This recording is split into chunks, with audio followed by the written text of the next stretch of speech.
Bagamat ilang taon pa lamang mula nang magsimulang maging artist si Gladys, malaki na raw ang kaibahan ng pagtangkilik at pagsuporta ngayon sa mga Baguio local artist. Siyempre nakakatuwa kasi to think na Baguio is a melting pot of artists like different mediums and all.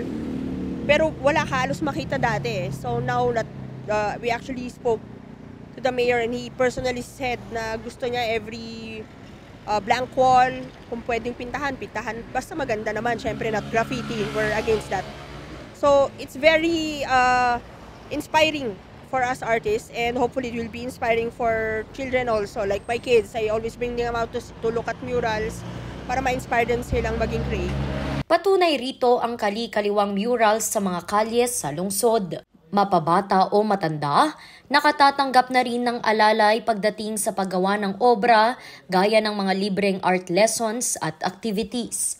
Helping build more creative people in our creative Baguio. Para mas masuportahan pa ang mga kasalukuyan at uusbong pa lamang ng mga artist sa lungsod, ipinila sa konseho ang 1% ordinance. Known as the 1% ordinance, the main authors are myself, the Vice Mayor Faustino Oloan, and Councilor Vladimir Cayabas. Po sa malilikom na pondo for every building to be constructed, or edifices to be constructed, 1% ng babayaran will go to